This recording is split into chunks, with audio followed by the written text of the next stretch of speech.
Bonjour tout le monde, bienvenue à cette capsule sur YouTube. Aujourd'hui, j'ai décidé de cuisiner pour vous un caviar de tomate qu'on appelle aussi une tomatade. Nous allons débuter avec de la tomate séchée, de la graine de tournesol, de la poudre d'oignon, du poivre et une oignon bien fraîche et des feuilles de basilic, bien sûr. Nous allons commencer la recette avec, on met dedans les graines de tournesol, 50 g de graines de tournesol qu'on met dans le bol. Et si, dans la recette, ils disent de l'ail, c'est facultatif, ou la poudre d'oignon est facultatif. Si vous décidez de mettre de l'ail dedans, vous y allez avec, vous la mettez en même temps que la graine de tournesol. Sinon, vous mettez juste la graine de tournesol que vous faites tourner vitesse 8. 3 secondes. Vraiment pas long. Ensuite, après les graines de tournesol, on rajoute, ajouter les tomates séchées. Je vais juste tasser un petit peu mon thermomètre pour que je puisse lire dessus. On ajoute les tomates séchées avec un peu d'huile naturellement à l'intérieur.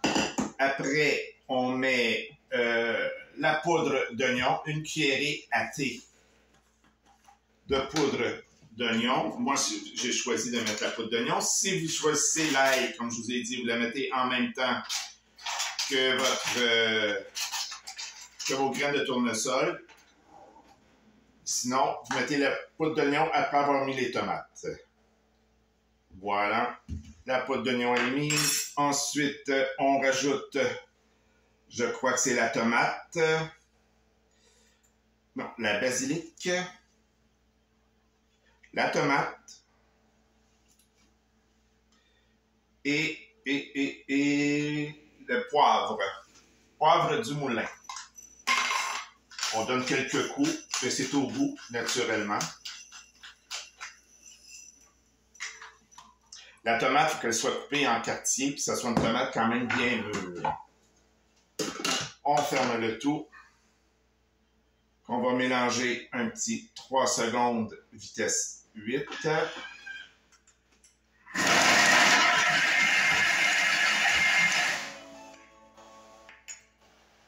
Et tout de suite après, on va remixer à nouveau. Moi, je regarde toujours voir s'il faut que je redescende les choses. Non. 30 secondes, vitesse 4. Et on l'arrête.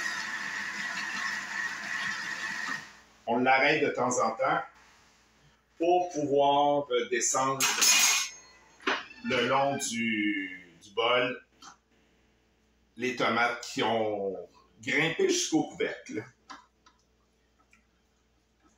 Voilà.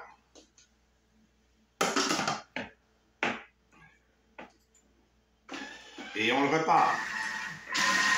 Voilà, c'est terminé.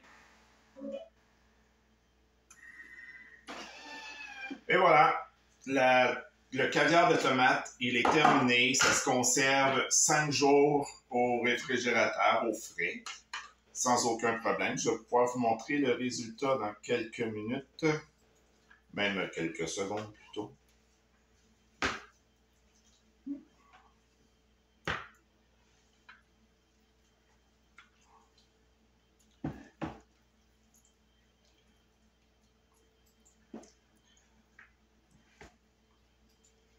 Là, il en reste encore un peu dans le bol, mais je vais vous montrer ce que ça a l'air.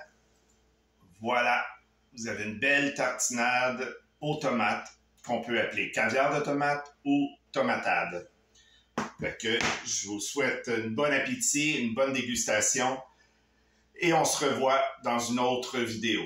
Pour le moment, si vous désirez vous abonner à ma chaîne YouTube, vous n'avez qu'à passer votre curseur sur le petit icône dans le bas de votre écran et vous allez voir apparaître s'abonner. Vous avez juste à vous abonner. Sinon, vous demandez avec un accès à notre chaîne Facebook Cuisiner avec son RoboMix.